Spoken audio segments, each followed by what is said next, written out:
What's happening, everyone? Welcome back to the show. It is Wednesday. Yeah, it's this week is flying by. Yesterday, super good stream with Access Crispy Man. If you didn't see that, I recommend it. I'll have a few clips coming out and stuff too, but that was a really good stream. And then I got a few more coming up too. I got open mic on Friday, and the next week I got some lining up some stuff as well. So great time to be alive in Hexco. However, today. This is Hex Unaffected number 4. This is the series I started. I really wanted to talk to people who've been around for a long time, OGs, if you will, whether you prefer that term or not, and just give people a sense of, where Hex has been, where they think it's going, the different trials and tribulations, and the left, right, up, down, backflips out there, friend Somi, all the stuff going on. It's been an adventure, and I think giving people context, and for me, just to reminisce a bit as well. Again, I didn't start streaming until a couple years ago, but I've been following Richard since since CFD token. I'm start saying that I've been following Richard since CFD token. When CFD token dev. So it's always fun to have these conversations and have new people on the show. I finally caught up with Big Pep, and he's coming on today, and should be a good conversation. So yeah, put any questions you have in the chat. Hex or otherwise related, we'll get to them as we can. But without further ado, welcome to the show for the first time, Pep Reloaded. How's it going? Good to be here. Good, man. Good. Should I call you Pep, Big Pep, Pep Reloaded? What do you prefer? Whatever you prefer is fine. Like Pep is fine, but some people use Big Pep. But whatever you prefer, it doesn't matter to me. Pep Reloaded, I just named the channel because I had to rebuild it from when I had to take it down a while back. Sir, that is a great segue, actually. Can you? So I know that at one point I was watching you streaming, and then there was no more, and then there was again. Maybe you talk about that a little bit of much as you want to. What happened and otherwise? Part of my conditions of coming back here is that I don't. So if you didn't see the Twitter post I made about it, I can tell you offline, I guess, but I don't want to venture into any red zone territory. Let's just say it has to do with the man, and we'll leave it at that. As far as what I'm still functioning in life with jobs and that type of thing. So no worries. Yeah, no worries. It was just around that kind of stuff. But. No worries. Well, let's back up even further then. How did you come across this amazing ecosystem with all kinds of batshit crazy people and amazing just types of technology and mad gains and stuff? Where'd your story begin? Well, so back in 2017, I got caught up in the crypto hype, like most people. I heard about Bitcoin way back at its inception, dismissed it because of all the big names that fudded it out. And like most people, just kind of ignored it till the price started running up. And then, I saw the writing on the wall. I said, well, maybe there's something here. So I started, stumbling into crypto, learn a little bit about it, Bitcoin, Ethereum. There wasn't 20,000 coins, but things were starting to emerge and all these projects coming out of the woodwork. So I did like most people. I got into a bunch of coins based on YouTubers that didn't know anything, got wrecked on almost everything, Substratum, Verge, Encash, just to name a few. There was numerous others that people would just Crypto Crow, whoever, all the big guys at the time were just pumping out, everything. And you're like, hey, everything seems to run. So, you got this kind of mindset of this unit bias where let me just get a huge bag of something, hundreds of thousands, or was usually what you could get at the time of, say, a really low value coin. And then I hope it runs to $1 because Bitcoin went to 20K. And that kind of, to put it in perspective too, back then, people seeing Bitcoin run to 20K were saying, well, that's ridiculous. It'll never sustain that. It's going to crash down to zero. So there was still a lot of the FUD. All the big names that FUD it today, the Jamie Dimons and Buffetts and stuff were back then saying the same things that they say today about it. And here it's sitting at 43,000. And it never came back to 20. Well, I think it came back maybe 18 or something. But anyway, whatever people say relative to that time period just sticks with that. Don't necessarily use that as gospel going forward, because obviously, Bitcoin surged well beyond that. And, so pertaining that or, related that to Hex, a lot of people say, well, Hex can't do these other things. They were saying that at a penny, You know, right now we're at 1.5 cents. It ran to 50 cents. A lot of people said, "Oh, we'll never come back to that." That's why I can use that logic and say, okay, well, wait a minute, you said that about a lot of things, and now Hex maybe runs to a couple of bucks, and people will say that again. And it can't go beyond that. But I got into Hex and found Richard again, like most people. I stumbled on Richard just looking at random YouTubers. I thought he was a joke at first. I'm like, who is this guy in his Count Chocula castle with the candelabras and all this bullshit? The wizard. The wizards. It's just like he was just entertaining at first. But I started listening to him, right? So I just tuned into one of his streams, and he really had a lot of substance and knowledge around the space. And he did say things that were true for everybody in there. He was at least upfront about, hey, you're only here for mad gains. Stop pretending you're in here for the tech. Stop pretending you're in here for some kind of revolutionary product. Nobody needs this for anything.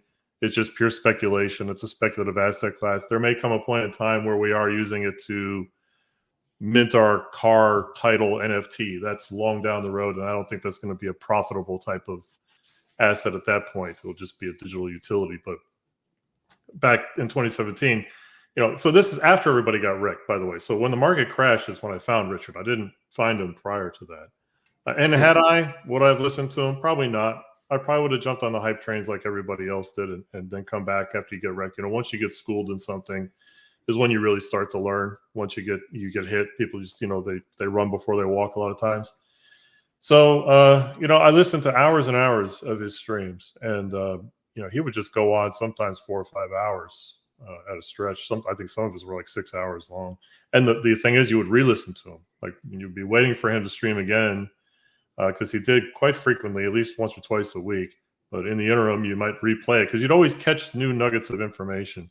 And what he did a lot was, in the beginning, he talked about his Bitcoin mining, talked about Ethereum, talked about he was pro Bitcoin at the time, and then he changed his worldview as ETH and other things started to emerge, and better you know, products in general. And he pointed out some of the flaws of Bitcoin. He got a lot of hate for that, but he complained a lot about the space being garbage. This is all just could be better, right?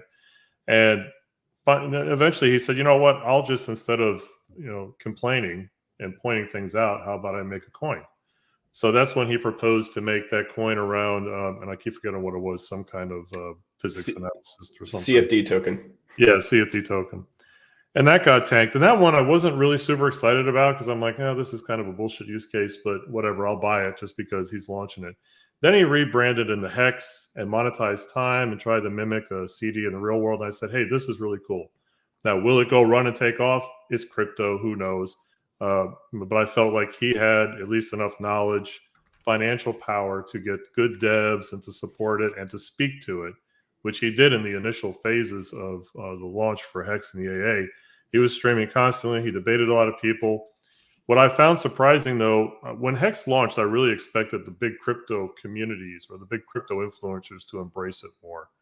I was rather shocked at some of the hate and just the extreme hate and hostility he received from everyone. He didn't have anybody really warm on him. Some of the guys now that embrace him a little more were either very hostile or dismissive of him, and most of the big names still are. I attributed most of that to just jealousy and envy, and you know, he could just tell. He told them what they didn't want to hear, and of course, he was, you know, they were trying to shill programs and things like that. So, is that the biggest? I always think about that too. I mean, you bring up a point I haven't thought of for a long time, which is Richard getting so much hate for launching Hex and stuff in the beginning. It was weird because free claim for Bitcoin holders, right? Like, it was a no-brainer for people. I mean, I guess if you're a maxi, maybe you got mad or something if you're Bitcoin maxi for, you know, getting access to another coin, whatever that is. But was it the OA? Was it that there was no referral link to shield for people? Like, I think the OA was a cope. It was a scapegoat for the haters. They really don't give a shit because they weren't in Hex anyway.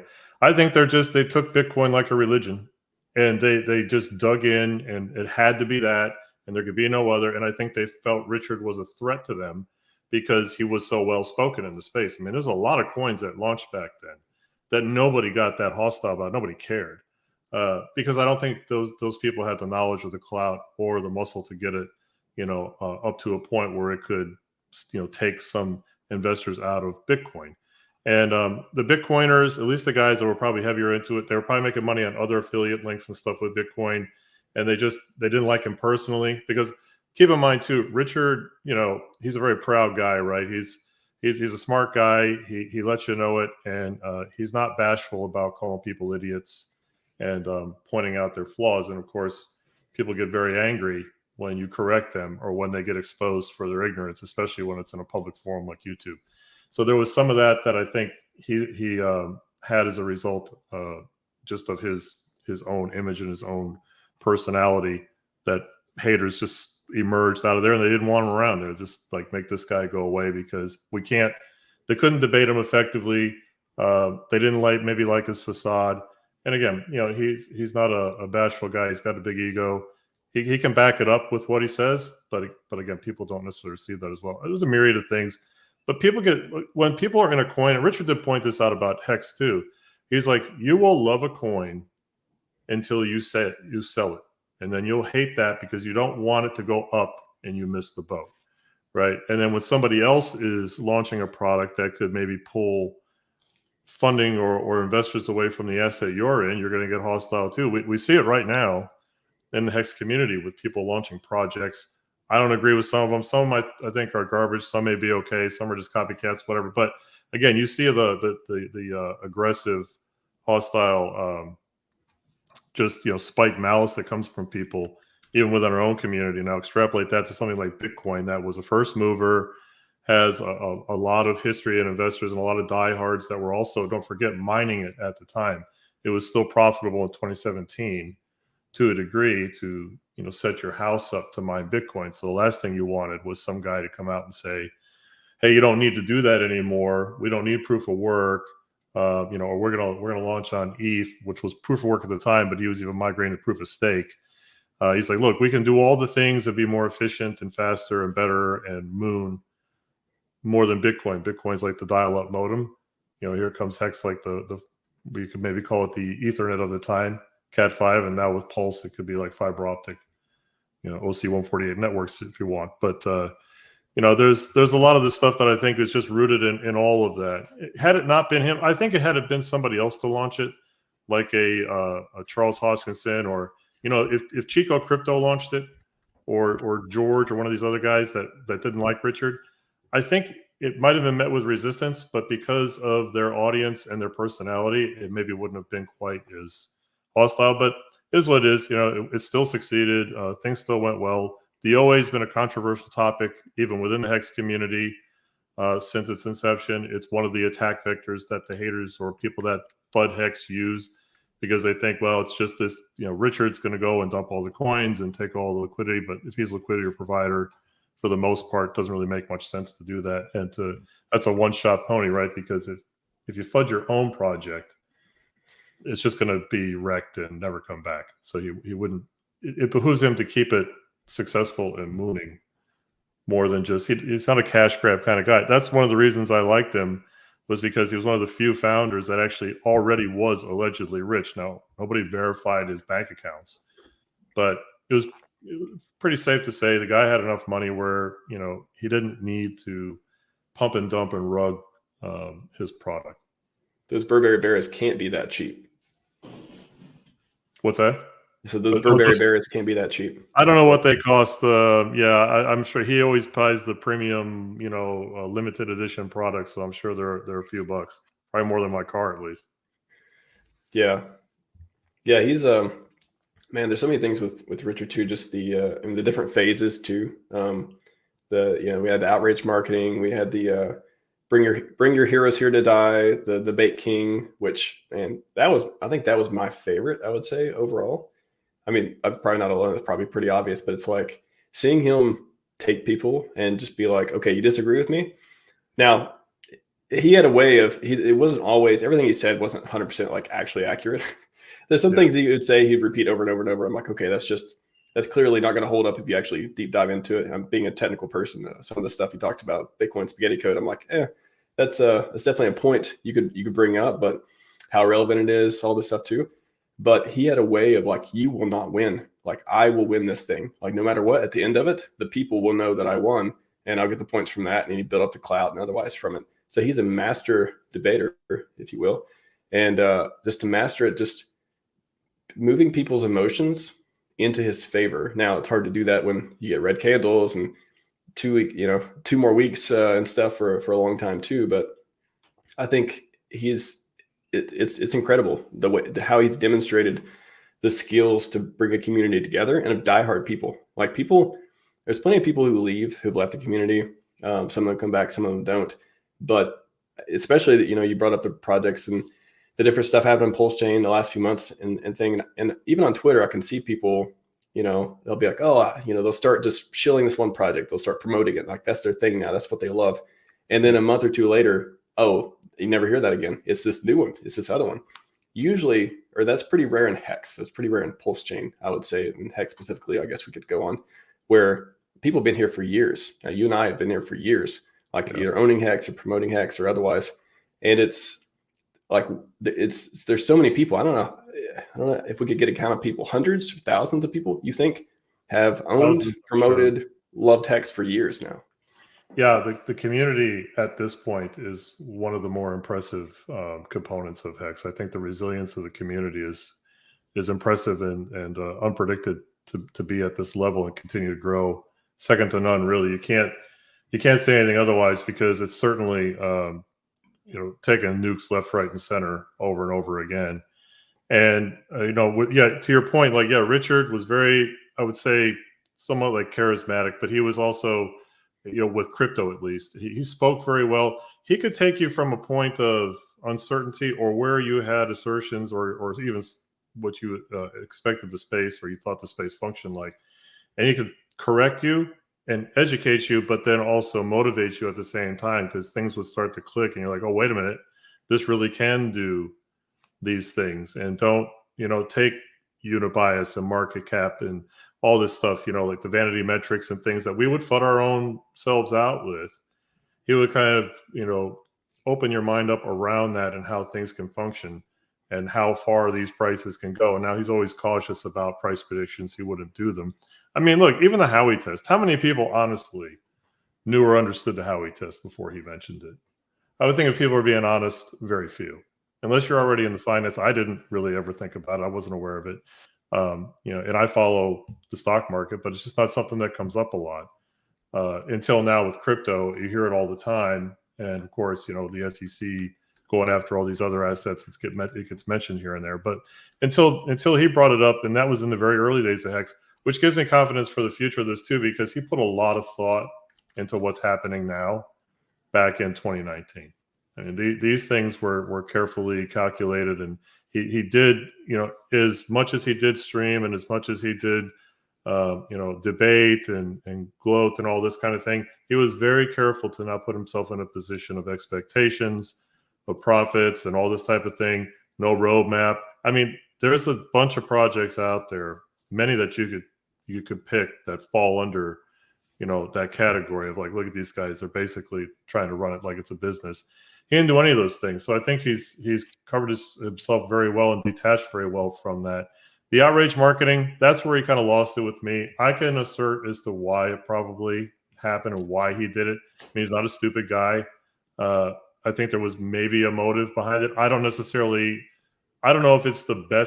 the best path to take. There was many paths he could, or if part of it was just his frustration with the community complaining on the delays of Pulse. That was another thing. The Pulse launch, not great. I know a lot of people get upset when I say that, but it could have been, for all of the drum pounding we heard about, people that were getting impatient saying, no, be patient, because you want flawless code, you want flawless launch, you got to wait. Don't rush it out. And I agree with that. But then when it comes out, a lot of things just weren't thoroughly thought through. There was some issues with, the exchange and all that, and just getting Pulse. It's come and gone, is what it is. I don't know that. I think that was just a byproduct of a new launch. It's a big thing. He did a full airdrop. And we're here now. I think we're off to the races and we're in good shape. I think the future is very bright for the asset. That's where I really look going forward. Yeah. Outrage marketing. That was, I look back at it now. At the time, I was kind of like, oh God, man, why are you? It was just so much. It was like every day there was like a new picture, a new photo shoot or something. And I was like, oh, I really just want PulseChain to come out. I really don't care about any of this stuff. But now, funny enough, I look back and I'm like, God, that was kind of cool. Like being I didn't appreciate it in the moment. And I'm not saying it was the best move or anything. I'm sure it was calculated. I'm sure he was like, I need to get my numbers up. Here, how do I do that? What's the way to do it? Hey, I see the trade-offs. He made the choice. That's the way I look at it. Yeah, I mean, it was his choice to make, and if it suited him, that's, you know, look, he's not he might also have been proving the point that the ecosystem doesn't depend on him, and that also, to be fair, the debates he was doing, or even interviews, like he was on a lot of big streamers shows. I think Wendy O, there's a whole bunch of other ones. He was even on that Fox News one. It didn't do anything for price. I mean, he would be on all these panels and he would say the same thing over and over and give the history of crypto and Hex, and he was. Yeah, it was fine, but the chart really didn't reflect it. And then when he did the outrage marketing, it maybe dumped, if anything. I mean, people are like, well, his follower count went up. I couldn't give a shit about that. That's his vanity and his ego. It doesn't pay the bills, right? If it pumps the price, fine. A lot of the other things that came out, the movie, the museum, the race car, nice efforts. But again, I really just care about the charts. I'm pretty much back to the basics, early days of Richard. I'm only here for the mad gains. I don't care about, I mean, it's nice that we have a good community with camaraderie and you meet some cool people and like yourself and stuff. But at the end of the day, I think all of us are really just here for the mad gains. We'd like to see them come again. We got confidence they will. I have confidence that they will. Like I said, I wouldn't be here if I didn't still think that this was going to do much better. I'd just dump and be gone. I think that's another piece, and I have a blog where I think a couple years ago I actually wrote about some of the different things that I saw that Richard was doing, which was so powerful. And one of them is aligning people's incentives, just as you spoke. It's like, if you're still here, you believe this thing is going to do well. Like it's 1 + 1, right? Like you would not be here otherwise. So getting the community together where it turns into, some people call it a cult, some people call it whatever. It's almost like the alignment of people with different interests. Some people are just here for the chart. Some people are here for, I say I'm RHMax for his ideals. His products are extension of that. And I love those products and stuff too. But I like the idealism of his books and stuff like that too. But it's like, it brings everyone together, whatever they're here for, whether they're here for scamming people or whatever it is. Like, hopefully less people are here for that, but it brings people together to be an ecosystem where things are valued. And people put effort and time and energy into making it better over time. And we proved it over time. Like Hex is, 4 years old now. And it's just, not many people can do that. That's what, I'll say one other thing that he changed my mind on too, which is interesting. I used to have this kind of engineering type mindset of like, oh, the truth, like I want to get to the ground truth of everything. Like I need to understand this. It needs to all make sense. Like I need to, everything has to align. Like I actually wrote something recently about my principles and things that I look at the ecosystem with. And it's like this very honest, upfront, integrity focused type thing. But over time, I think he made me realize that the narrative too, I was completely disregarding the narrative of everything. And I think the narrative, I made the analogy recently, it's like the tech, the ground truth, all that stuff. That's kind of like the car. That's like you're building the car, you're putting people in the car. Okay, everyone's here for the values, they're here for the mad gains, they're here for whatever they're here for. And then the fuel, but you need fuel, you need the narrative, you need the, hey, we're going to change the world, or hey, this thing's going to go 10,000x, or hey, your life is going to change for the better, and all this stuff that makes people hang on and stake for 15 years or 5 years or however they do their staking and yield and all that stuff too. So I think the biggest change in my mindset of the last few years, just watching him being in the community and stuff, has been narrative is so much more important than I thought than I used to think it was. And how that propels us forward with PulseChain is super interesting. And I guess it leads me in the question too, of just thinking about PulseChain and how that affects Hex. Yeah, splitting buying pressure. We have more tickers. Hey, are they all just lumped into one? They're all bonded together. It's going to go up together and down together, sort of thing. But does it? I always say that, hey, PulseChain makes us ungatekeepable. It makes us have our own ecosystem. We have our own fiat on ramps and stuff like that, and probably more products to come. Do you think PulseChain overall, it'll turn out to be one of the best things that happened to Hex, or Absolutely. will it? No, I love PulseChain. I think, and I like having more coins. It adds to so much more to the game theory. There's enough game theory in just Hex alone when it was on ETH, right? Because of the staking and the T-shares and the timing and all that, how you want to do ladders, that kind of thing. But now that you have Hex on 2 chains, one of them that's launched by the founder of Hex, where the gas prices are no longer a concern, because that's what was wrecking on ETH, which kind of inspired this to begin with. And you have PulseX and Incentive Token and all these other coins that, it's a whole smorgasbord of great options. My dilemma bringing in new capital is really just, where do I want to put it in these coins? Right now, mine is mostly PulseX. I'm just going to go with the ones that are beat down the most. But you've got the farming, you've got other things being built. I'm sure there's going to be more to come. Very likely, like I said, off ramps and maybe a wallet. There's hints around some of that. I don't know anything official, but it's enough already. Like, just to try to fill the coffers with everything before price runs, which is the whole game here, right? Like I said, if people think, oh, it's just going to tank from here, then why would you buy it, right? You just wait for the bottom or just stay out of it altogether. I think there's very high confidence and probability that, once we're through the rough waters now, which is all this SEC case stuff and just the bear market in general, I think this thing can do incredible numbers that would be mind-boggling for most of us. I think a lot of the predictions we all have are probably going to be blown out of the water, or just grossly inaccurate. Maybe some on the positive side, maybe some on the negative. I don't know.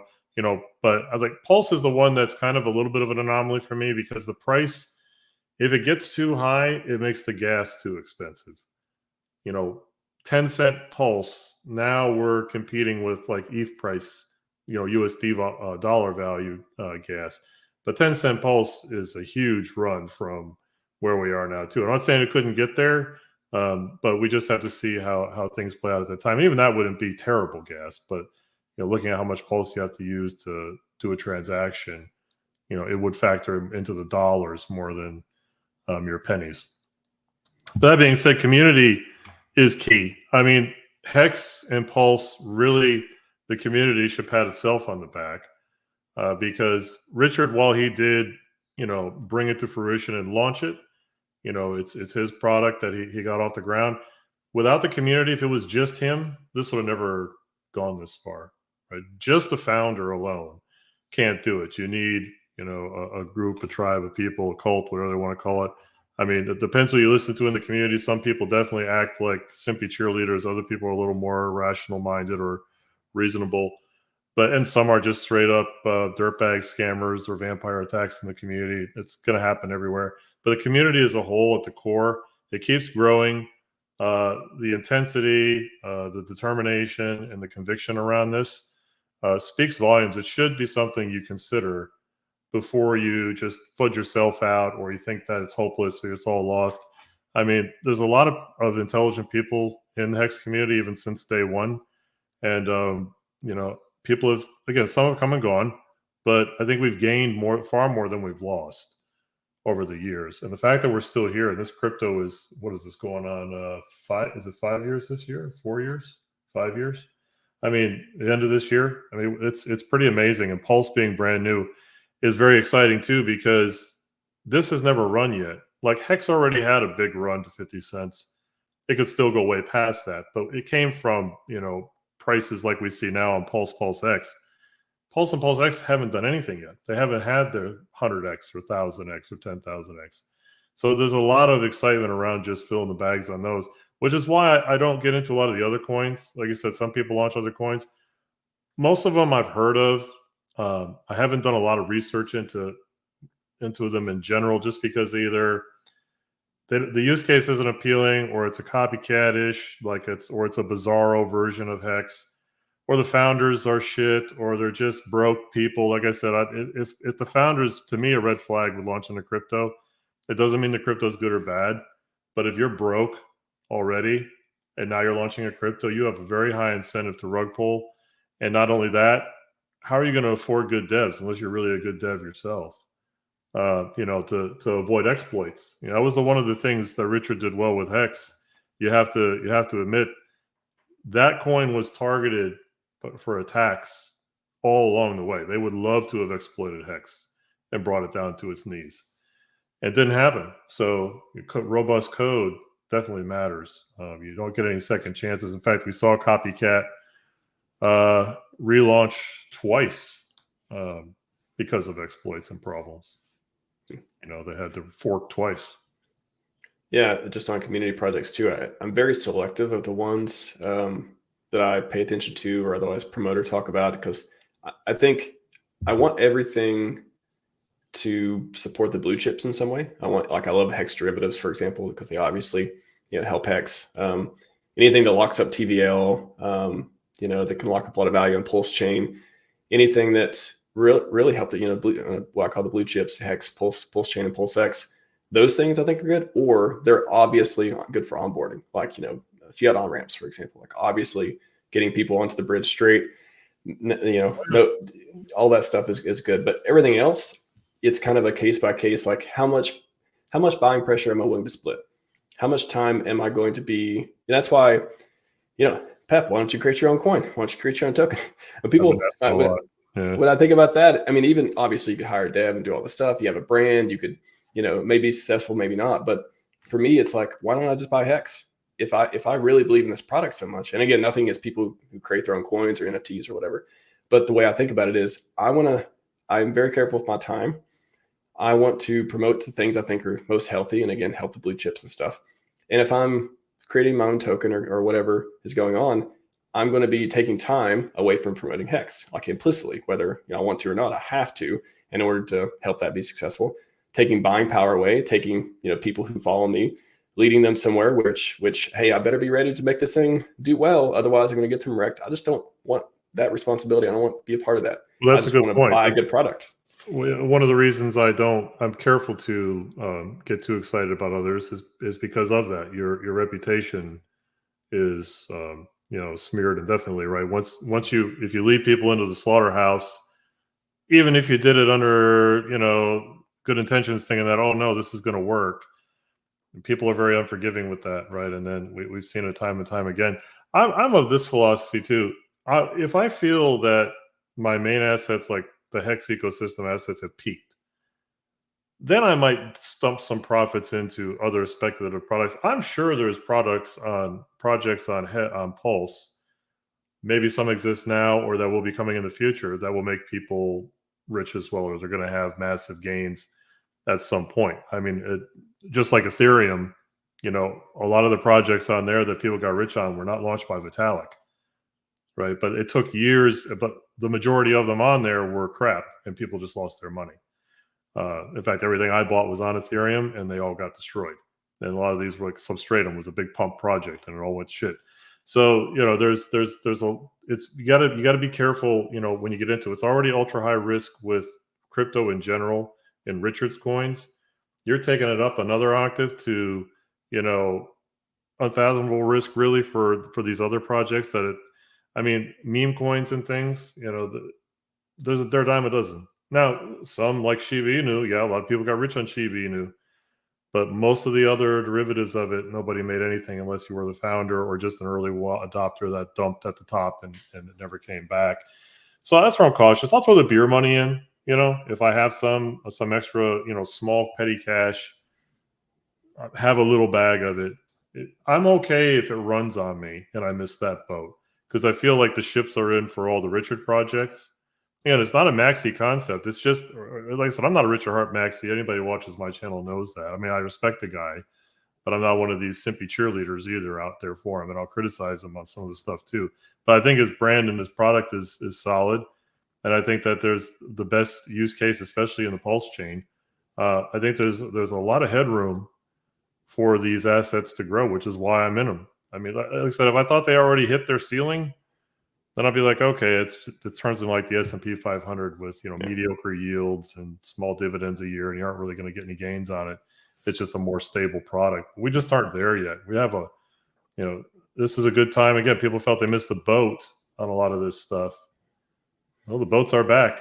They're at port. You got a chance to get on again. It doesn't have to be all-time lows to run into these things either. But like Pulse and PulseX are kind of in that realm. They're super cheap, assuming they will go up. I mean, the gamble is that they eventually moon to a degree in the next bear market. But that's why I stay in those. Yeah, I think it sounds like you believe this ecosystem gives you the best chance to win, right? Oh, yeah, absolutely. Yeah. I mean, like I said, there's going to be projects, I guarantee, in the bear market on ETH that are going to moon and get people rich. There always are. Gaming stuff, some AI tokens, I don't know, whatever the hype is this time. But you're not going to catch them all, right? Nobody did last time. You don't have to. You really just have to get into it. It's just like the stock market too. You're not going to catch all the IPOs and stocks that run. You're going to miss the boat sometimes. That's okay. That's why when you just start to kind of shotgun and spam all over everything is where you get wrecked, because you're just throwing good money after bad at stuff. You don't even know what you're doing. Find good assets that have good founders, good use cases, good potential. I get it, it's crypto, right? So if you want to argue that crypto isn't needed, that's a different discussion. But at least like Hex monetizing time, Pulse, the gas token, PulseX with the exchange and the buy and burn, incentive token, TBD. If you want a meme coin, maybe it's that. But there's those pumpamentals all around it. They're not just coins that don't have any utility. I mean, these all function to a degree on the network, and that's where I think there's good bang for the buck. Other ones that, again, it depends what it's doing and what platform it's with, and if it's going to be utilized.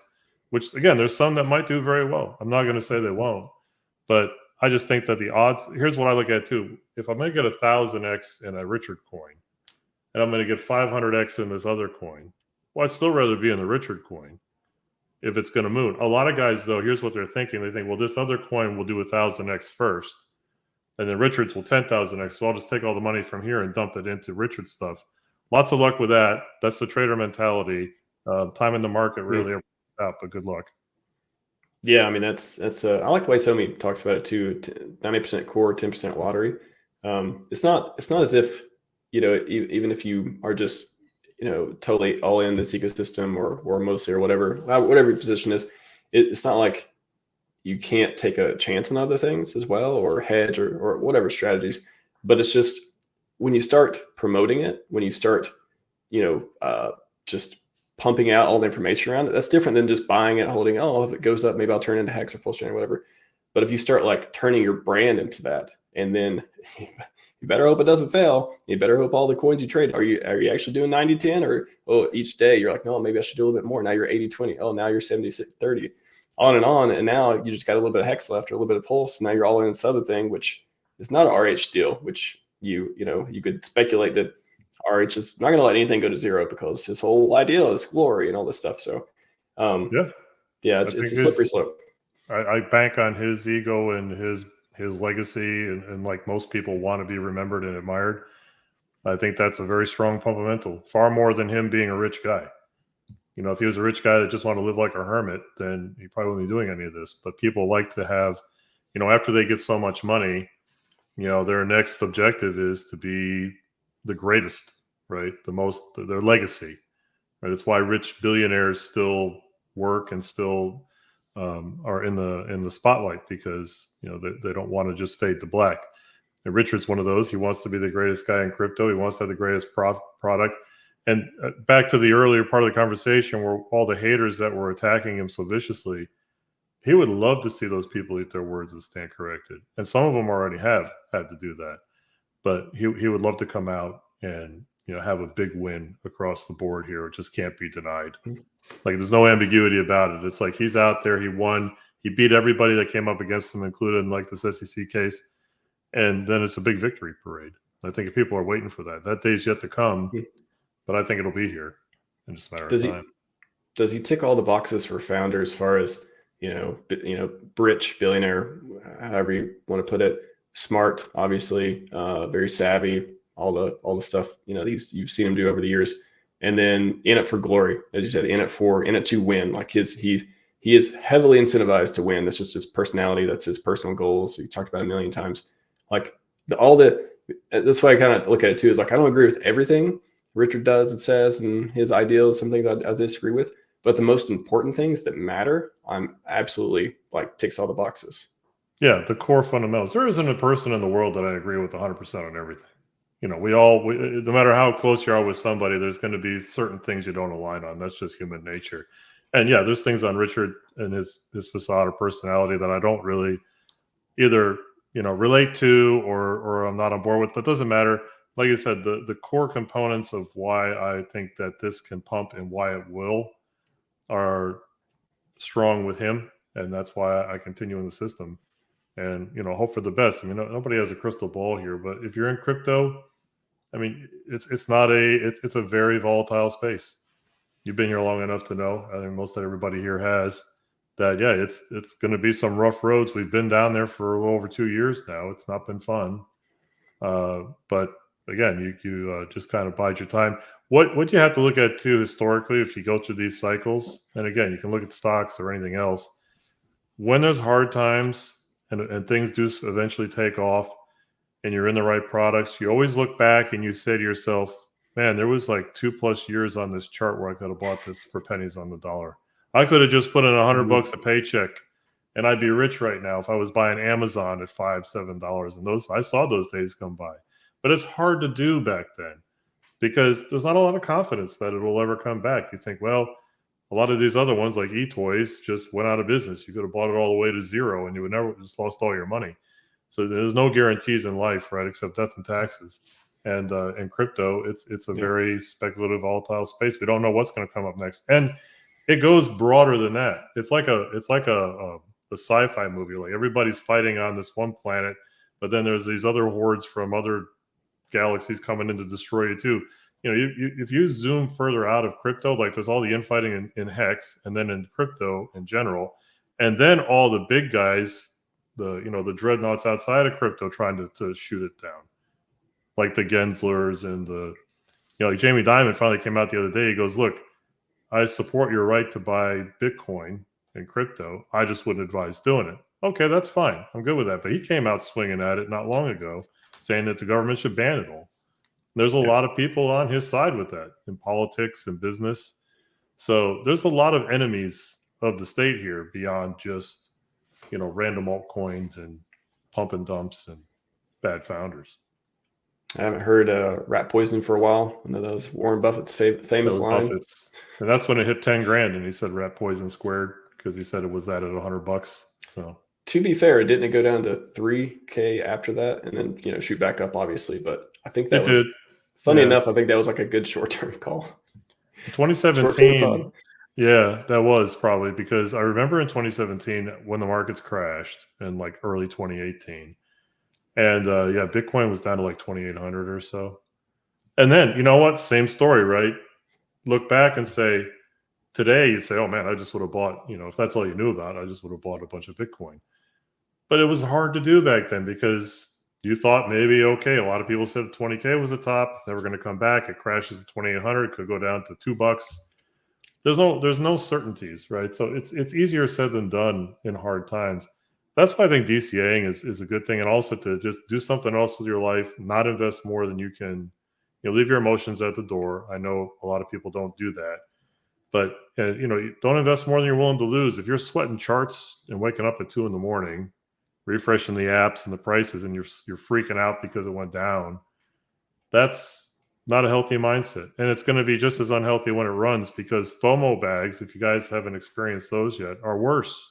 They're good because they're high value, but you think your stress is bad in a bear market. It gets depressing, but it's easy to ride it out because you're like, well, it already got wrecked anyway. I guess I'll just ride out the storm. And maybe I'll buy a little more with some extra cash if I have any.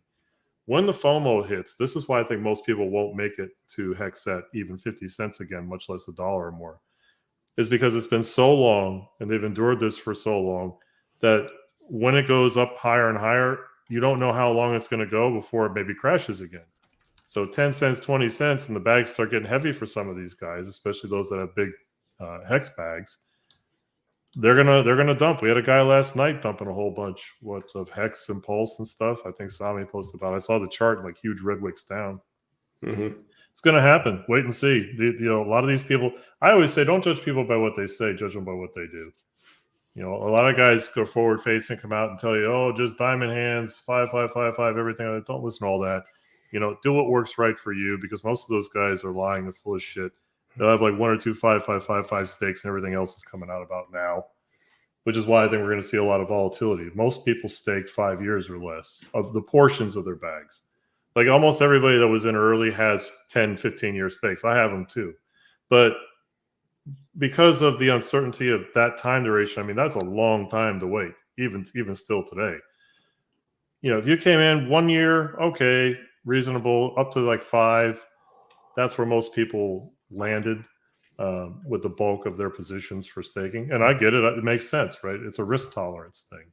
So, when you build your ladders and stuff too, people should assess that with their own needs and their own time frames and what works for them. Yeah, I think some people don't even own Hex or own so little of it. It's almost like, I talked about this before too. I think it's people use the term OG and stuff. It has as time related, right? You've been around for a long time. You're here since the beginning or whatever. But I think if I were to, I think a more accurate definition would be how much you actually hold, because you've been around for a long time and you only got 500K Hex.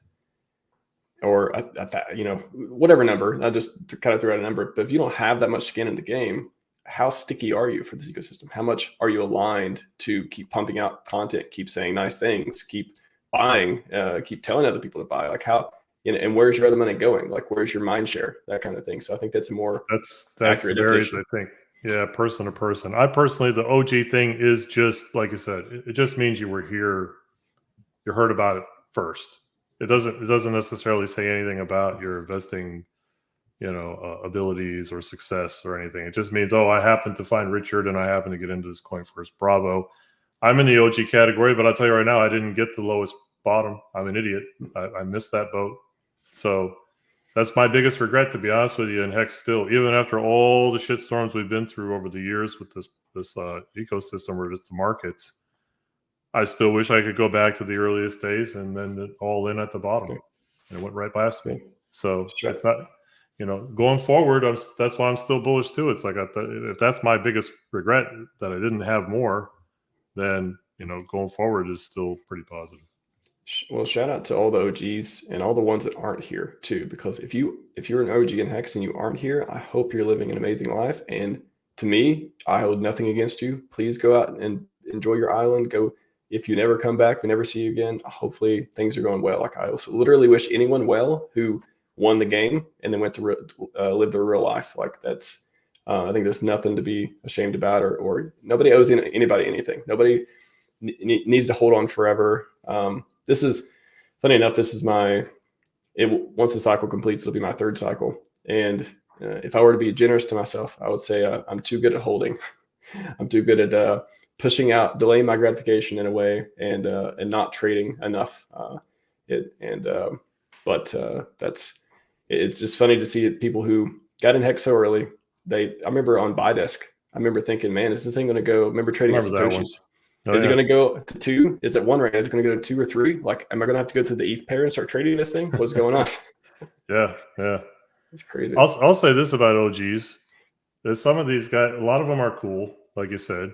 Some of these guys are just lotto ticket asshole fuckwits that need to get their head out of their ass and start doing something better for the world instead of just attacking people and shitting all over everyone because maybe they got wealth or not or whatever, So it's good and bad, right? You see people who they really are too when the money comes out. I'd say the majority of people in the Hex community are pretty cool, OGs or not, are pretty stand-up guys and are trying to do the right thing for the ecosystem, but not all of them. So that's why I said earlier, be careful who you just jump in and listen to, and look at what they do, not just listen to what they say. For sure. I'm going to hit up the chat because chat, I've been ignoring you for 49 minutes. I haven't been ignoring you. I've been talking to you, but also I've been trying to keep up. I'll say one more thing too on the coins that get launched in the community, and I don't comment about this a lot because I don't really get involved, but one of the reasons that people get frustrated at this is because many of the projects, they don't have any clout, they don't have any brand until they come in and get propped up by the Hex community because they're embracing it so warmly. And then they're like, oh, by the way, let me launch this, because what they're really saying is, well, I missed the boat on Hex. I really don't trust Rich. I don't like him. I want to just siphon, away. It's like if you started it on your own platform and didn't launch it on top of the Hex community, I think it would be no problem. But all these come in with the same type of thing. It's like, let's just go pump it on. And then it's kind of like this two-faced standard, like, oh, we love you. But hey, by the way, dump over into this one, and that's where I think people get upset. I think the splitting of buying pressure is real, and for me, I choose very carefully which projects I think are worth splitting buying pressure for. I think that's the way I think about it, and I think it's a healthy way. Other than, well, yeah, I don't trust Richard anymore, and just in case this thing goes zero, I'm going 50% into this other project, and now I don't talk about Hex anymore. That sort of thing. I think that's, in my opinion, less of a. But we're at a don't point. Give me any financial advice, but I wouldn't do that move. Yeah, no financial advice, no. But I think we're at a point too. We don't have to trust Richard at all. I mean, he's pretty much exit stage left. I mean, I know he's kind of still in the mix, but you're running everything on your own now. I mean, even going to the front ends like PulseX and Hex, you got to get the executable on your desktop and stuff. So you're about as unplugged as you can be, I think, and running it on your own. You custodian your own keys. How nice is it too? Like, the not your keys, not your coins didn't mean much until you saw Celsius and a lot of other platforms get people just lost their fortune, right? How would you like to be those guys? Now your keys are. I met some people. who came to Hex who lost money in Luna. I think recently met one, and I'm just like, I think there's not many people I wish harder to have the maddest of gains than people who have went into the wrong product, but then found the superior product, and hopefully they win hard with us, because that'd be a cool story, right? That would be, yeah. PulseX, how does Big Pep feel? He said Big Pepe feel about BitBoy now being a Pulse Hex cheerleader? I welcome him. I mean, I know he's got some mud in his face from his personal life, which, I mean, look, anybody that goes parading around, usually their personal business on social media gets wrecked. I mean, even celebrities, that their life always gets destroyed when they're on a reality show. So all the morals around it, people that are like, well, he cheated on his wife. It's like, I don't really care. I mean, I'm not investing with him. I mean, I don't have to trust him personally or anything. He's got a big name in the space. He's got a fair amount of reach. Is it what it used to be? No, but I welcome him in. Unless he starts to, I know one of my friends sent me a video where he's all depressed online, and I mean, maybe get himself dialed in a bit, like get his personal matters in order, so he can come out and project and present crypto. But look, anybody wants to come up and speak well about Hex, yeah, I think it's good. And again, BitBoy's got, there's a lot of mixed feelings on him in the crypto in general, I think, but he's got a fair amount of reach. He's probably going to get more hate from other crypto people that don't like Hex than in the community. So yeah, I think just like I said earlier, just listen to him and watch what he's doing, right? If he starts to turn the corner and he's trying to vampire attack the community, then I'd be like, okay, time to just just ignore this guy. But for now, I think he sounds like he's maybe genuinely looking. I mean, he's obviously looking for a new home because he got wrecked everywhere else in his personal life and his crypto channel and whatnot. But yeah, I'd say give him a chance. I think I like the way that Maddie talked about it too. It's you don't have to like someone, but you can reward good behavior. And I think that's the simplest, healthiest way to look at it is, you don't have to like him, but if he's saying nice things about Hex and PulseChain, you can still like that. And then if he stops doing, like, you don't have to go full on BitBoy's our guy. Like he's gonna change the way, like, and start doing that. And then what if he doesn't? There's no one guy that's going to do it. I mean, it's going to be the community-driven effort that people will start to emerge out of the community that have better clout, better branding, better reach, and then that will start taking off. I mean, if Warren Buffett was to start talking nice about Hex, would we flood him out because he was so nasty on crypto all these years? I don't think so. I think people would embrace him in the community, right? I can see the memes now. The meme is they're going to put, like, he's at the podium. He's like, Bitcoin is rat poison, ... But Hex, good idea. Yeah. Well, I think actually getting Richard out of the spotlight is probably good for the branding, because he did not, again, we in the community for a long time, we could kind of get our head around the way he is and the way he dresses and acts and all that. But I think to the average investor, I mean, somebody coming in here with 6 figures or even 10 grand, when they see that kind of stuff, they're put off. They're like, oh, hell no. Like, this is scam central. I don't want anything to do with this. So I think him kind of divorcing himself from that part of the brand in the front image is a good thing. And we get other people in there that can maybe appeal to the masses a little more once crypto takes off again. And that day will be coming. I mean, they'll be coming back in.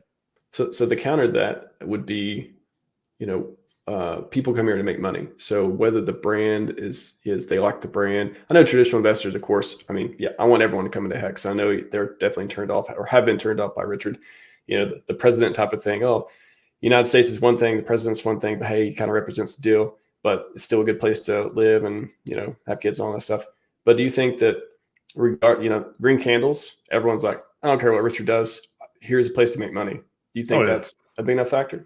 The green candles outweigh everything. Nobody cares about any of that stuff once the green candles are here. But to get the green candles, you've got to have something that people feel a little more comfortable.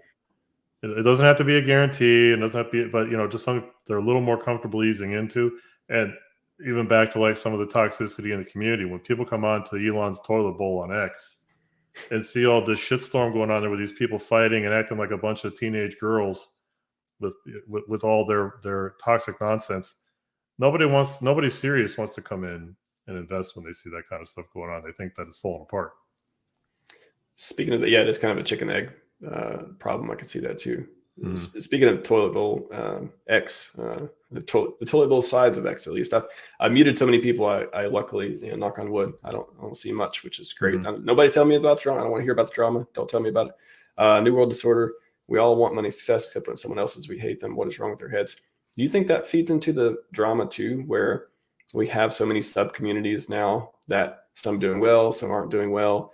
They kind of are like all fighting over stuff. Yeah.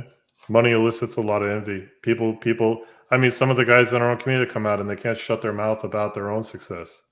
It's like you're not winning anybody over. You're just coming across as a pompous ass. That's not doing anything. So yeah, people. Again, this is also back to you love the coins you're in, and then anything that you might see as a threat to that system or just drawing people away, you're going to hate on it, or people leaving it. If you leave the coin, you'll hate it. If people dump their bags, they'll be like, oh, I hate that coin, because they don't want to see it run. So yeah, but seeing someone else's, this is jumping into like, say, one of these meme coins on Pulse, and it moves. And everybody's going to say, damn it, why didn't I listen to this guy? Or why didn't I go do that? Or I should have just done, coulda, shoulda, woulda, right? But chasing candles like that is very tough to be successful at. Don't worry about what everybody else is doing. Do what's right for you. I love it. Like we'll have like some big pump and everybody's like, a scam, just because it went up and they didn't buy it. Yeah. Yeah. They want to justify their action. Shout out to Matty Allen. Got a couple events coming up. We got the PulseChain Tour in Vegas, March 6th through the 9th. Yes, that is 369. Very, very fond of those dates and styles. And then is it PulseChain Conference? I think PulseChain Conference online in May 10th through the 13th, I want to say, which is the weekend or so of Hex or PulseChain launch birthday. 1 year birthday. So shout out to Maddie for at least being a part of organizing those. Very cool stuff. I love the events, man. You didn't go to any local meetups or ever hang out with people at conference otherwise? No, when there was one in Tampa I went to, it was a very small one that Motley Investor was at. And just because it was convenient and they asked me to go. But no, I'm not really. I mean, I'm still working. It's a lot for me to travel and go to these things. There's really nothing in there for me. And again, I know it sounds selfish. Other than me to be meeting some community members, which I have met a few of those through just like some meetups in Florida and stuff. But maybe down the road, maybe when Hex is a high enough price and I get a little more free time, I wouldn't mind meeting some folks. But no, I'm not big on like, the echo chambers and all that. If it was new investors, maybe. But a lot of it's just people that are already in, which is fine. It's camaraderie. Festive duel. Are you saying threatening people on X is not productive? Yeah. So far, it hasn't helped the charts. So yeah, if I see green candles because people are flaming each other on X, then okay, because they're posting screenshots of being blocked. If that pumps the price, all right. But until then, no, I don't think it's productive. Just generally speaking, too, is it? I know a lot of the controversy and stuff, it seems to come from engagement, like people wanting engagement. How do you balance that? How do you balance like where is the line where, okay, it's okay to be controversial to a certain extent to get engagement, to get people excited, to get people, feeding on the drama, but to lead them to a better cause or to help them see something they wouldn't otherwise pay attention to. versus toxicity? Like, where is that line? Well, there's a book or something called Regulate Your F's or Manage Your F's, right?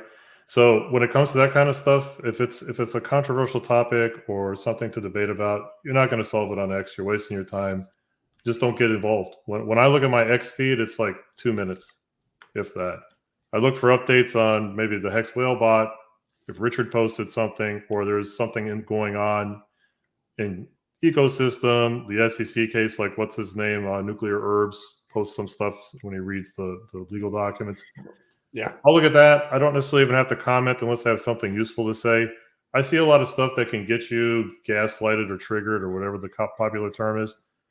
Those, I'll tell you what I do is I either just don't, like when those pop up in my feed, I'll either mute them or I just don't follow them. And I don't engage with it because you're only helping them build their following and they just want to get monetized. It's a waste of your time. Pick the battles that you actually have skin in the game and can actually make a difference. And putting somebody in their place on Twitter, what's the win? What do you get for it? Nothing. Bragging rights to a bunch of other losers that who gives a shit, right? Go do something real in the world and be productive and make a dent in the universe instead of whining and fighting on Twitter. You won't resolve it on Twitter. If you got a problem with somebody, take it offline. Maybe you can message them and say, hey man, we need to work this out. Let's go hash this out. But making it a public thing and look at me, I exposed this guy. Who cares? Who cares? What do you get for that? And what do you get if this guy is good or bad or indifferent? People make their own decisions, right? You can call it a scammer, okay. But beyond that, I just don't think that there's really much point to it. Yeah. I mean, what do you get for it? And also, what are you giving away? What are you signaling? Giving away your time. Yeah. If your time's not valuable, give it all away. Waste your whole day on Twitter, wasting your time. Go ahead. But my time's more valuable for that than doing that. Yalto asked, is PEP still DCA? Yeah. I don't have the firepower to go in like I'd like to. But, when I do have some surplus investing capital, yeah. And I go mainly right now, PulseX is my buy, just because it's the most down from the SAC price is the baseline. But they're all, it depends. For me, because I'm still kind of averaged across the board, I've got a foot in all camps. I can do that. If you have nothing, then, maybe you get some Hex. I'll probably get some Pulse first. No advice, right? Do whatever you want. But, and then maybe get into some Hex bags. The nice thing with staking Hex on Pulse is you don't have to worry about gas getting you wrecked. You can have a very small Pulse or Hex position, get some T shares. Here, I want to point that out too on this DCA. The people that have stuck with the T shares since day one are so much better off today for accumulating. So many guys are like, oh, it's not worth staking yet. I want to wait for the price to go up. Man, you've been wasting all this time. You could have been accumulating thousands, in some cases millions of Hex over that time period for doing nothing. You just don't even have to look at it. It just accumulates. It's a beautiful thing. It is. I like Hex for many, many, many reasons. And it's almost fun. I love ladders too, because I was talking about this yesterday on the stream with Axis and Crispy. It was like when I have a stake come up in a ladder, it's even better than a payday because I get that feeling of delayed gratification. I got this, not just the yield, but I feel like I made a good judgment doing it too, especially when the price is more than it used to be. If you staked to 40 cents and it went down, that's a different feeling. I'm not talking about that. But like recently, if you staked last year and you look at it now and you're up, that feels good. That's like an extra. A good feeling. And when you mint it, right, a lot of people think, well, I get it, I'm going to cash out some. But then when you actually have it in hand, you're like, wait a minute, T-shirts are more expensive. I want to earn more yield. Well, let me throw it all back in the pool or a good chunk of it back in, right? So that mindset kind of gets to you too, because you're like, well, maybe it's at this price cashing out. Unless you really need it, but I think you might be regretting it now. There is no second best. Yeah, right. Acasta Dominate. I never can say this name. Acasta, you're going to tell me one day. I think you told me once, but I forgot. Coach for bet, best suburb of Tampa looking to relocate.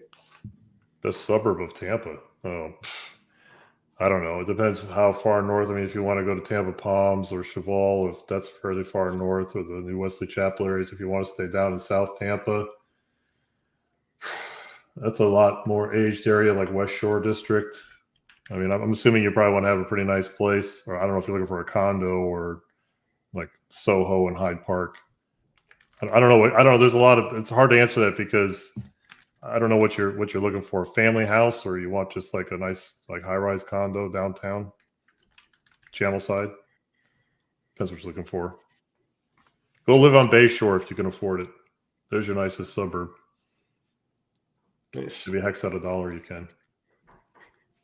Yeah. Speaking of that, actually, that's what I wanted to wrap up on too. Is I've heard you talk a little bit. I even clipped one of your streams the other day. You talking about hex to $1. That sounds, first of all, impossible, and second of all, blasphemous based on the bear market and people's significantly lower expectations from the 10,000x talk was so popular the last couple of years. How do you say that with a rational mind? No, I was asked this question. How do you make people believe that's actually a thing and not just this fairy tale, hopium, gaslighting, stuff that they should, take with a grain of salt? Well, to me, it's just like hex at a penny. Back in the day when hex was launched in the AA, a penny was a long ways off. And there was a lot of people said we'd never hit it. And there was a lot of people in the hex community, some are even still around, who said it would hit a penny, oscillate there a little bit, and then dump back down because it can't sustain 1 or 2 cents. And that mindset, so people thinking of $1 back then was unfathomable. Then it runs to 50 cents. So you could make the same argument around 50 cents that you do around $1, because even at 50 cents, you've got people in the system who have way more hex than you have liquidity, like many, many millions of dollars more. And it didn't all dump out. What happened when it ran? People were actually buying more. The FOMO gets kicked in, and some people were dumping. A lot of people took profits, but very few people just exited entirely. Just like Bitcoin. If I want to put it into a framework for you on how you can visualize it, in the early days of Bitcoin, you could buy thousands of Bitcoin for pennies on the dollar. Richard was mining 50 a block every 15 minutes, he says, right? So 200 an hour. And today, could put the calculations around that. Does that seem fathomable? No. It's like Bitcoin's at $43,000 and you're going to mine 200 an hour. It's impossible, right? But it was happening when it was all relative to that price point. Then what happens though is the price moves up. The guys that had 100,000 Bitcoin, they dumped out at $1, maybe 10. They probably didn't make it past that. Once they got that $1 million, unless you're already a millionaire, which most of us are not, you're going to have a lot of, you got life-changing wealth. That's what I'm talking about. The FOMO bags are much harder to hit. They get really heavy. And if that can change your life for the better, do you really want to risk waiting another day or two or another week for it to go to $2 or $1.50? You're going to wind up, cashing out and just taking the profits. And then you'll be like, oh, I hope it doesn't go any higher. And then it runs to 100. Like a lot of people back at Bitcoin at $10. Oh, I'll never get to 100. Gets to 100. Oh, it's never going to get to 1,000. Hell no. Could it get to 10 grand? That's ridiculous. Absurd. So you could say the same thing about anything, ETH, any of these other coins. Hex, yeah, it's had a good run up to even where it is now. But to get to $1, it just means that a lot of those bigger holders, like the guy we saw last night, they need to just dump out, and they will, because his bags are already worth 7 figures. So he can take massive profits, right? The rest of us, we have to wait for higher prices to get even a fraction of that wealth. And the guys that came in later that don't have massive bags of hex, but they're staked out, some guys are still trying to get that 500,000 hex or 1 million hex. I think 1 million hex today is still like, what, 15 grand, 18 grand, something like that. So it's not cheap. A lot of people don't have that kind of surplus cash to throw around. So that's why it's all relative. Is those guys start to flush out, and then the stakers. That's the other thing. So a lot of the people are like, oh, the sharks are, I hate the sharks, I hate the dolphins, I hate the whales, they're all jerks, and they're all dumping on our heads. No, they're staked. That's why they're ranked. You don't get ranked if you're not staked. It's the silent shells that don't have any stakes. Those are the guys that are going to be dumping on your heads. Now, when the other big guys have stakes come out, the ones that have been hex a while and know how to take profits without just nuking their positions will be around for a long time, just like the Roger Vers and the Bitcoiners that didn't just dump their whole position when it ran to a new all-time high. I'm not saying don't take profits. We're all in the game to do that. But you kill the golden goose, or you just want to take some golden eggs and get some more golden eggs a year or two from now. You look like a younger guy. So, for you, you probably have to look many, many more years down the road for your, life, needs, and what kind of income you'll need to sustain even a decent quality of life in the next 40, 50 years, right? So yeah, a lot to factor in. You don't want to just take it all at once and then buy a Lambo and you're like, oh crap, what do I got to do now? I'm out of money. But Lambo, yeah. Well, there's the guys in the X community already have been down that road. There's a lot of people who cashed out, quit their jobs, bought a bunch of crap, thought they would live on this yield when it was 50 cents. They thought it would maybe go down to 20 or 40 cents or 30 cents, maybe 10. They'd still be okay. And then it just died for a long time and they ran out of cash. Once you cash out those bags, it's nice, but that money doesn't make any more money. That money just buys you a lot of stuff. And then that stuff goes down in value for the most part, unless you buy a house maybe. So yeah, you have to think bigger picture, but people are very short-sighted. And again, when they see those FOMO bags, that's how we can get to $1. Because when those big fish are out, the big dumper bags, I don't mean the guys that are just restaking. Who cares if they have big bags? They just scrape off their profits. It's the guys that are just all in it with, certain millions of hex. And they're like, at this price, I'm going to just dump it all. So they'll dump it all, but then they're gone. And then you know what they'll do? They'll see it run and they'll run back in. Then they'll buy it at 40 cents for a much smaller bag. It feels even foreign to hear 40 cents. It's been so long. And I remember when that was common. I'm sure everyone looking at their portfolio, looking at the staking portal otherwise, and looking and seeing their paper gains, and it's just so nice. Oh, wow. And then it just goes down and down and down. And you're just like, well, it just can't go further. And then it goes down and down. And then once you get to that point, you decide, do you still believe in this thing? Do you believe it's going to go back up? What is your conviction like? And that's what I was yelling last year. I'm like, man, I'm looking at hexcalc.net. I'm looking at how much these T-shares cost. I'm looking at the hex price and how much you can get. A few $1,000s for 1 million hex. How is this not screaming at anyone else? Like, am I delusional? Am I missing something right now? This seems like, to me, it just was screaming at me as something I should pay attention to. And I hope people did. I hope they did. First of all, I hope they get severely rewarded for it too. I do too. And I don't think it's too late. People that feel they missed the boat. No, I guess I think the boats are still at port. And okay, so what if you don't get the biggest bags that guys did at the all-time low? Who cares? You didn't have to buy Amazon at $5 to get rich either, or Apple at its IPO. You could have bought it many years after launch and still done quite well. Yeah, you put a little more money in, but people, your risk tolerance has to be factored and your time frame. So it's just a game of forward moving, momentum with markets, and there's going to be peaks and valleys. You just have to weather the storm. If you're staked, at least you're making yield. Maybe it's not worth a lot, but who cares? At least you're making yield for the next bull run. And how you manage your bags is up to you. People are really giving up on yield as far as hex goes, like getting paid in the coin. That narrative has been beaten down so much because, again, people staked it 30, 40, 50 cents. They watch it go down. They're like, pennies, I don't care about yield. That's where I think the real yield narrative came from this time, where, you stake and you get the native coin of the chain or otherwise you get paid in something else. But I'm not sure. I don't know. I'm curious to see, if hex does all-time highs again, are people back on no, I like yield in the coin. Give me the coin. I want more of that coin. That coin go up. I want more of that coin. I wonder if that'll come back. Yeah, they want the assurance that the price is running. So right now they're not sure it'll ever come back. That maybe it gets wrecked by the SEC indefinitely and Richard runs away. I don't think that's going to happen. But there's fear that it could never recover or that it could just die off completely.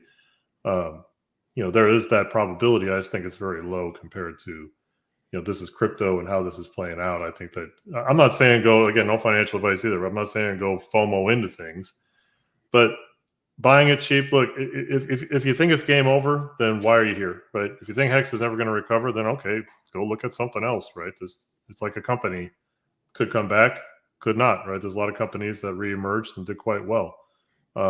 So you have to assess that on your own. It's high risk. It's crypto, but the yield in hex, yeah, if you look like you're not going to do 30-day stakes or even 90-day or 1-year stakes and make a whole lot unless you got a huge bag of hex, which most people don't.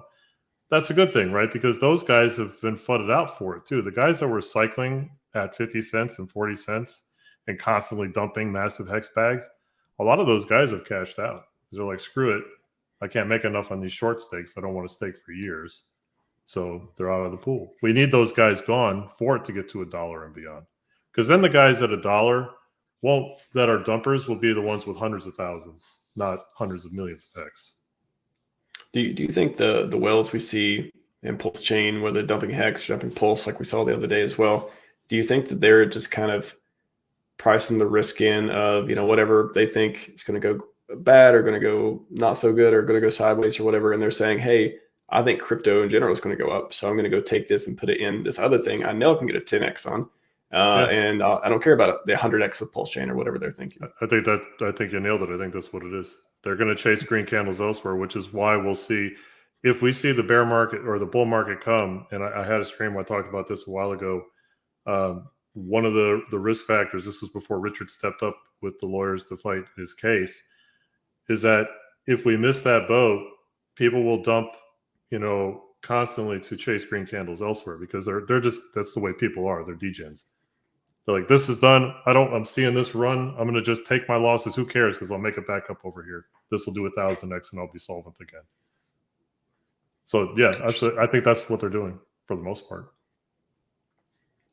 2024, this year, maybe 2025, I think it'll be pivotal for crypto in general. Maybe you probably covered this on your stream before, in the last one or two before too, but just in a summary, how do you feel that our community, Hex, PulseChain, do you think, what are your bets that things will go well? That doesn't mean going 100x, 10,000x or whatever, but just that we will be competitive. And maybe some projects will, maybe the blue chips will do extremely well, but your gut instinct as of now, how do you think 2024, 2025 are going to go for our community? Well, it depends on, what factors we want to look at. If look at just in crypto, let's assume the bull run starts sometime later this year. I think with Richard stepping up and representing himself, or getting some good representation on this case, is positive for the reinforcement of, the space, and that, the confidence will be that it will run down the road. So I think that the community as a whole will be okay.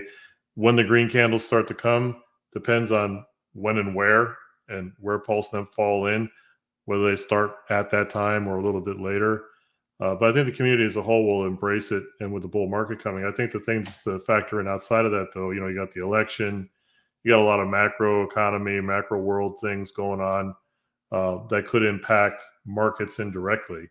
Anything that comes out, like the Fed, right? They said they pushed out the rate cuts from March. They said pretty much not going to happen. That's going to be later this year. So the market went down this week.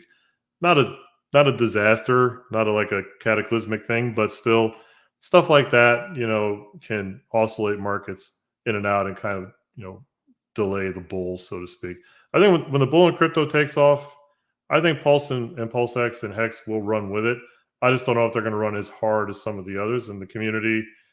They're going to be, I think, as a whole, confident and good, but you're going to have outliers that just freak out or FUD or take advantage or whatever. That's unfortunately just the way things go. You just have to, again, assess people on your own, use your head, and not just listen to others.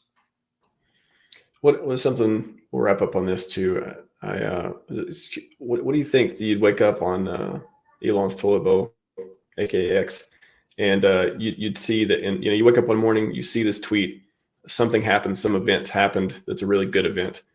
What do you think it would be where you'd be like, whoa, okay, nothing's gonna, other than SEC stuff, I guess, but hey, we don't have that weight anymore. We can run even harder than the rest of crypto now. You don't feel like anything's holding us back. Is there some event that you would like to see happen where you would feel that way? Well, for Hex, I'd say, case dismissed would be our catalyst for that. That would be the biggest one for us to see on Twitter. Something bigger than that would be Gary Gensler fired. That would probably be a good one. Somebody else maybe a little more warmer towards, or just not so biased against crypto and trying to FUD it out. Something along those lines, or just an ushering in of the space. Lots of ETFs, a lot of public. I think the biggest thing would be public masses now attracted to crypto for that headline reason, whatever it might be. somebody blesses it that everybody respects, and all of a sudden, everybody's coming in droves. So that's the kind of thing that would do it. But for us specifically, yeah, I mean, case dismissed right now would be our biggest catalyst. I'm not saying it's going to moon us to $1, but that's no doubt the boat anchor on the whole ecosystem. The only thing beyond that is just the bear market. When you say boat anchor, are you thinking like, we could do 100x, 1000x, for example, without having that, and instead we'll get, we could get like a 10x or 50x. Like how big of an anchor do you visualize? Right now, it's not as heavy as it was earlier because Richard's fighting back, but it depends what kind of events unfold. So let's say that it doesn't get dismissed and they're going to go have a hearing, but maybe the hearing goes well. Maybe things are voting in his favor. Maybe the SEC, fortunately, they don't get a lot of wood on the ball with these things. So let's say it starts to weigh more and more in our favor. Just it's not closed out yet, but it's looking good, right? So there's that kind of thing that could play out over the next year. And I think by the end of this year, we'll have more clarity. So if the bull market started tomorrow, then I would say probably the 10x-ish, and that's just pull a number out of the air is probably where we would land. It could still do 1000x, but I think that's where the boat anchor would keep it. There's just fear of the unknown. People are just a little more reluctant to go into something when they don't know the future yet, and there's something that's a major factor against it. Do you think the benevolent whales we have in the ecosystem, I mean, we have Godwell back on Twitter, it's just amazing. Do you think that they could play a factor in, hey, there's still an anchor there, but look at these green candles. Are you going to ignore them? Do you see that happening this year? Sure, they could do that, and they might. Every time you think you've got it figured out, always something comes out from left field and blindsides you, and it could be just that. I'll give you a perfect example. When Hex was at its lowest in early 2020, and we had the pandemic, and we had all this other stuff, and markets were wrecked, it was hard to go in, right? And you could think, well, I'll just get it cheaper later. It's going to be at this price for the rest of the year, so no rush. And then what happened? That one Godwell buy or whatever mooned it up at, I think it was April, May timeframe. It's never come back to that price. So, but nobody saw it coming. There was no indicators to suggest that was going to happen. So to your point, yeah, it could. It could outflank us. Which is why I don't try to game markets. That's why the DCAing for me works best. Awesome. Everyone, if you just joined, feel free to replay, gang. Great conversation with Big Pep here. Really appreciate you, man. It's great to meet you and finally get to stream with you. And again, appreciate all the content and all the conversations you've had in the community, and just still being here. Again, still being a believer, still just you're in it for the gains, and may we have the maddest of gains in the near future. I certainly hope so. Yeah, likewise, man. Nice to meet you, and nice to have. And thanks for inviting me on the stream. Appreciate it. And yeah, good conversation. And yeah, I hope to be clear too. Like, I hope we all get life-changing wealth in Hex. Some more than others. Who cares? As long as we're all comfortable and happy, and can live our lives the best we can. That's what we're all really here for at the end of the day. Exactly. Yeah. People are here. Some people love the community. Some people literally, I don't think if they owned any Hex, they would still be around just because they love at least certain sectors of the community. Although it goes up and down sometimes, but it's got something for everyone here. Big Pep, where can people, you have the channel, on Twitter, I think too. Where can people, find out more about you? Yeah. So my YouTube is Pep Reloaded. On Twitter, I think I'm Big Pep or Pep Reloaded. I got to go and look. It's one of those two. I think if you look up either one, you'll find it. I should probably put it in my YouTube description, but yeah, I'm far more active. I only use Twitter to notify people when I'm going live. Otherwise, I really don't interact much. So you can message me on there if you want, but that's about the only interaction I have on Twitter at the moment. Last important question from Steve. Is Big Pep going back to barbecue Saturday streams? I have a gas grill now, so the barbecuing isn't quite as eventful. It goes pretty fast, but it would be like a 5 to 10 minute stream. But maybe I'll do something down the road. A lot of people have asked about that. Nice. All right, sir. Again, great stream. Appreciate you being on, and hopefully not the last time. Hopefully we'll see you around. Yeah, I'll do it again. All right, everyone, that's all we got for you today. Hope you enjoyed it, got some value out of it. We'll be back, I think, Friday with open mic, if not something tomorrow. And the next week, some more cool stuff coming up. Until then, Scivive and 5555. We are out. See you guys.